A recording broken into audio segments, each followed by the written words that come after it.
there, welcome back to my channel. My name is Maya and I am the face behind Goose on the Loose Designs.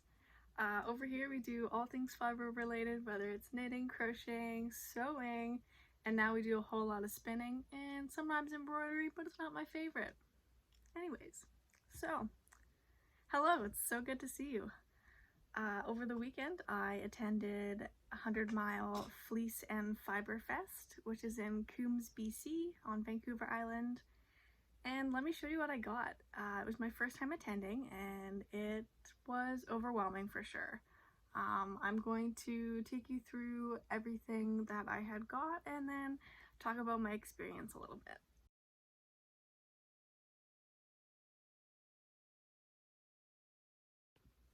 So like I said, it was my first time attending, so I didn't really know what to expect.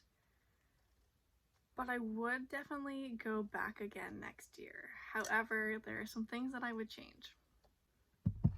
Number one being, I would not wear my backpack purse. It was just a lot, and I also had a sweater on, which was acrylic, and I was sweating super quickly. So, ditch the sweater, ditch the backpack purse.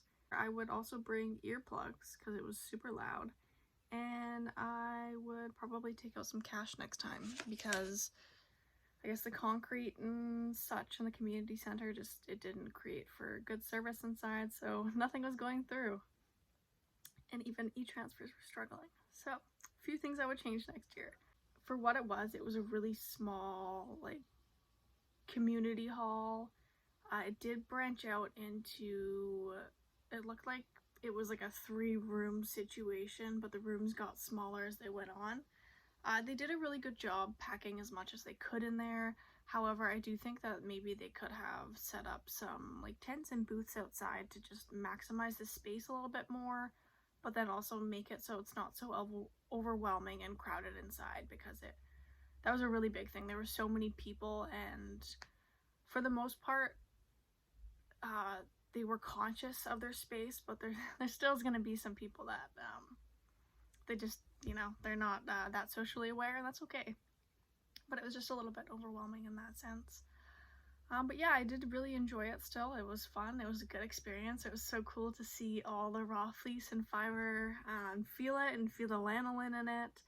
I talked to some really great people. I got to meet one of the vendors that I haven't met before, who's a dyer.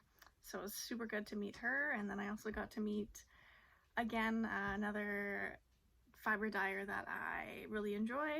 However, my energy was a little bit depleted by that point, so wasn't a whole lot of chatting there. And then I'm really grateful to my partner, my mother-in-law, who had the energy to talk to one of the, I don't know what to call her, like a fleece distributor.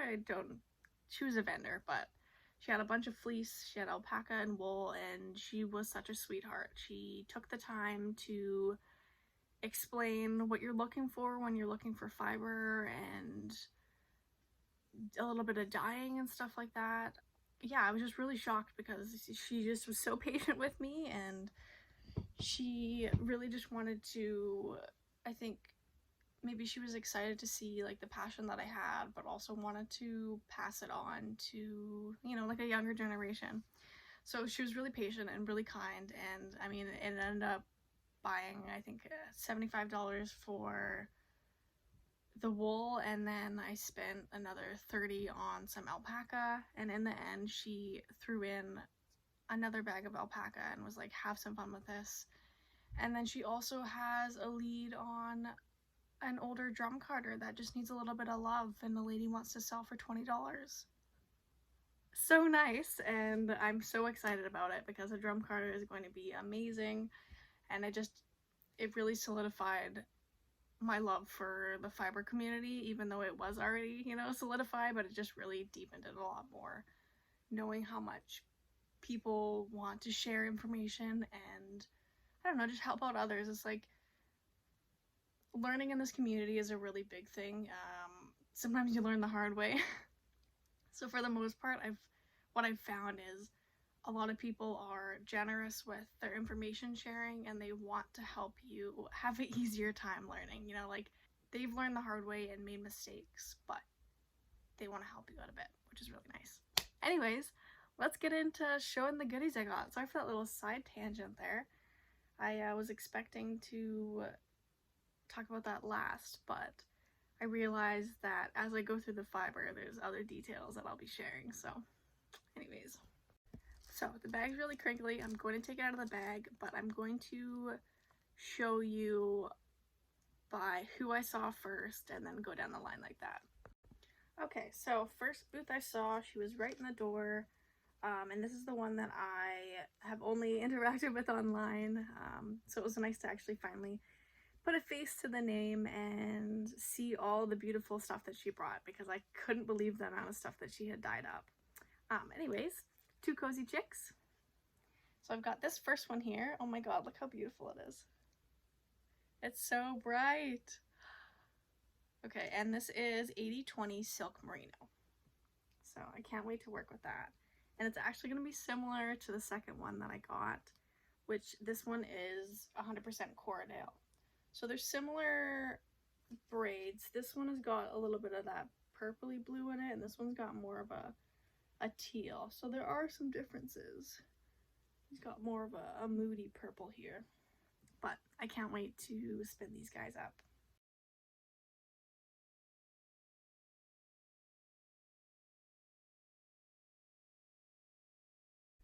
So next stop we found, unfortunately, I don't actually know the name of the seller. It was so busy I didn't even think to stop and take pictures of the other things that I bought from the seller or anything, because we had to do an e-transfer for that one. We didn't have cash, it was just in cash.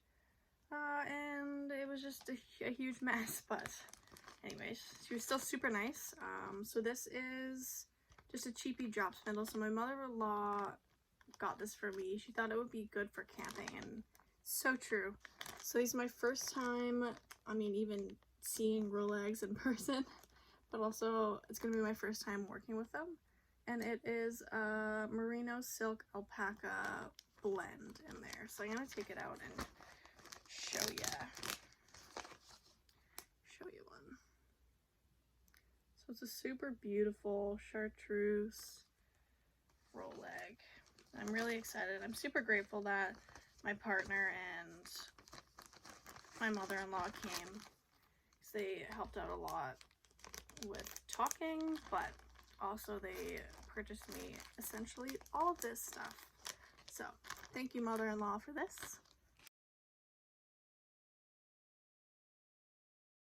And then my partner purchased me an ounce of this gorgeous, it's alpaca.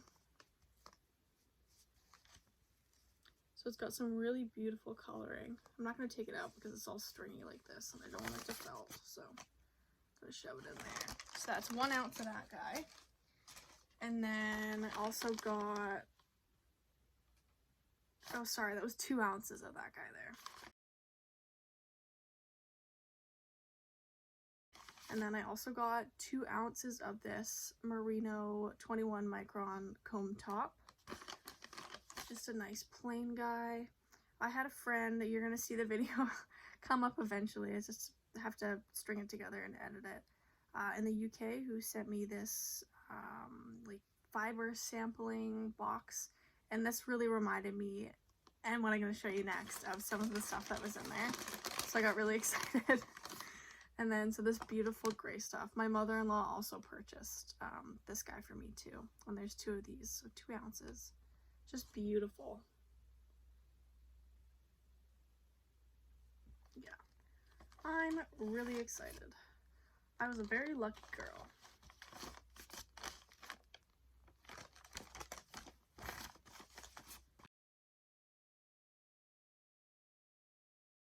Okay, so that's all for that vendor. So it was the Rolex and then the fiber in the bags there. So next is actually the big fleece bags, but I'm going to show you the vendor I saw last. So I was looking for her everywhere and finally I found her, and she was tucked way in the back. I was so sad because I had already spent quite a bit of money, and I was out of energy completely. But I found this guy in the bargain bin, and this is from Chaotic Fibres. I have purchased quite a bit of her fiber from her before, and I really love it. It's dyed so beautifully.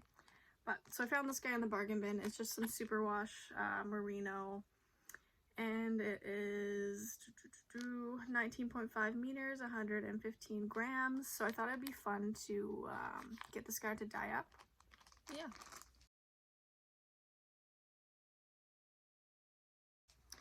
But she had such beautiful fiber braids hung up there. I couldn't decide. There was too many people weaving in and out. Yeah, it was a lot. It was a lot. But for the good stuff now. So sorry, it's gonna be a little bit noisy. We have a big old bag of alpaca here. And this this alpaca is unwashed. Cut out me rifling around the bag there, but ooh yeah, smells like barnyard. It's this beautiful, and it's so silky. It's like a how would I even describe that color? It's like a brownie with a little bit of white. So we'll see the coloring once we finally wash it up, but I'm so excited. It's this big old bag.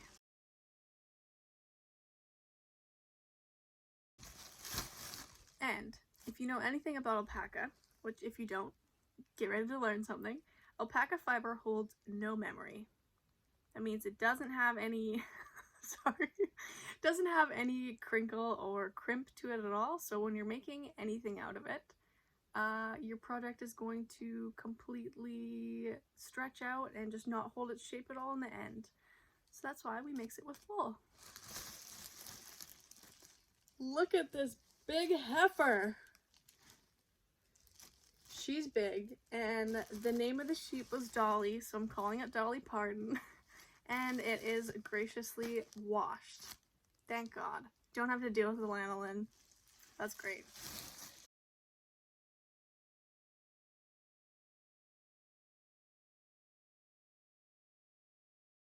If you didn't know, lanolin is only in sheep wool, so alpaca, you don't really need to use soap. That's what you told me. It's just water washing it, but you don't want to agitate it because it will still felt. So super cool. So I'm going to blend some of that wool with the alpaca there. So we paid for that, and then when we were on our way out, we were just, yeah, she was our last stop we paid for while my partner and mother-in-law were trying to get the e-transfer to go through. I popped on over to Chaotic Fibres, bought that. So then when we left, and we're getting ready to leave, she holds out this bag of, I believe it's also alpaca. It looks like it's unwashed too, but it's this beautiful brown, and she says have some fun. So she just threw this in. What a lovely gem.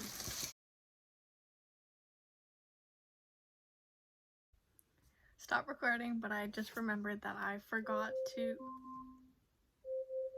Alexa, stop. That was my bad. I forgot to say who I had bought the fiber from. I don't think she has a website, and she said that she's not on Instagram, but she is called Battsheepcrazy, and her email is battsheepcrazy@gmail.com. So this is also who I got the lead on the drum carder from. Batt as in fiber bat. B-A-T-T. Sheep crazy. Anyways, I'm really excited to start washing that up and to get the drum carder and fix it up and start working on that stuff. Overall, I think that was an enormous haul, and I'm so grateful for everyone that helped me purchase it. Yeah, I'm super excited to start washing and dyeing and processing. I hope you like my little fiber haul. Hopefully there'll be more to come in the future because I really enjoy spinning, and hopefully I'll enjoy dyeing too. But yeah, I still obviously crochet and knit a lot, but I do really enjoy the process of spinning and everything that goes into it. It's so amazing to take something that looks like this and then turn it into something like this and then turn it into yarn. I think that's pretty badass and it's really rewarding, so super cool. Anyways, I hope you enjoyed and I hope you're excited to see what is gonna happen in the future. You're like